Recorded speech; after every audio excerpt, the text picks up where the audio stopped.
English shorthand 120 words per minute. Progressive shorthand monthly magazine, December 2024. Exercise number 20. Please get ready. Start. I am glad to be here this evening to join you to commemorate the memory of one of the greatest sons of India, Pandit Jawaharlal Nehru. He was a colossus who strode across the world scene. Yesterday, I had the occasion to speak at Bombay about some of his more valuable contributions to the promotion of science and technology. If Panditji were alive, he would be 90 today. On this solemn occasion, we should remind ourselves of what he thought and the values he cherished. He is relevant today as he was at any time in the past. If we can look far ahead into the future as he did, we shall never be lost. As to most others of my generation, he was a source of inspiration. It was largely because of his towering personality and transport honesty of purpose that I joined the freedom movement as a young student. Later on in life, I followed his lead through the dark years of our struggle for freedom, and then when the light of independence dawned, participated in the deliberations of the Constituent Assembly.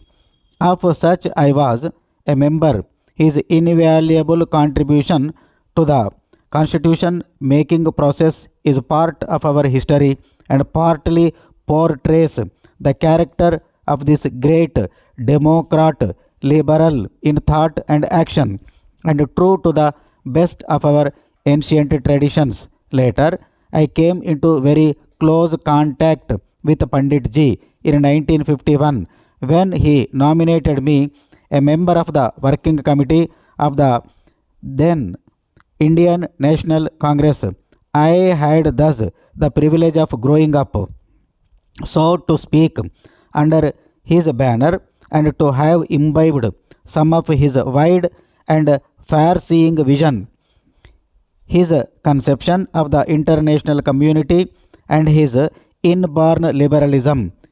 He and Gandhiji differed in temperament, attitudes and beliefs, yet not two men worked with such close rapport and identity of purpose. He was a great patriot with all pervading love for the land of his birth and a burning desire to give his all for his motherland.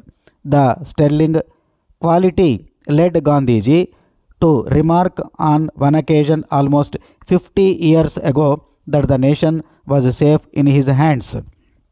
Co-workers and co-partners in the giant struggle for independence, with quite often differences between them, it was possible for the great Mahatma to pay Jawaharlalji this handsome tribute.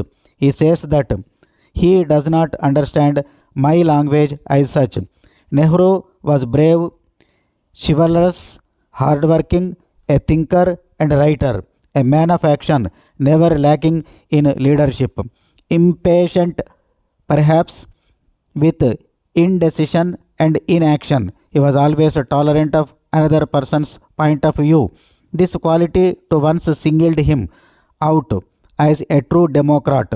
His vitality of mind and body was amazing. He had a consistency of outlook which became a consistency of vision. He understood the world as few others did in contemporary history. It was this rare combination of qualities which made him a fine instrument of historical forces, one of the finest knights of our times, in spite of the constraints imposed on him by an adoring people and the political party which he led. He achieved much. Looking back at his life, one wonders if anyone also could have done more or borne the heavy and complex cares of office for so many long years with such vitality and grace. 17 years is not perhaps a long time in the life of a nation. It is a very considerable part of a lifetime. He will be remembered by a grateful people for his dedicated work in the service of the country and its people, and the legendary vitality and endurance which he brought to bear on nation building activity. Jawaharlal ji was a great democrat with an inborn respect for the dignity of the individual and of institutions. He welcomed criticism if it came in the right spirit and was free from malice. He was charitable to most people and kind to very many. What he did for the country as leader is a part of the historical process. What he was is common knowledge to everyone, but it is not the romance or heroism of his life which matters so much. Future generations will ask what he did when he was in power, what he did with his opportunities.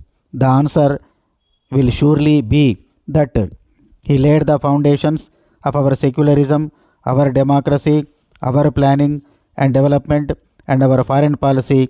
It was Pandit Ji who steered the ship of state through perilous shoals and dangerous waters to safe harbor. We are today without his superb helmsman. Our ship of state would have foundered and been lost. Jawaharlal ji was one of the foremost captains of our struggle for freedom, which he invested with a historical sense and an international outlook.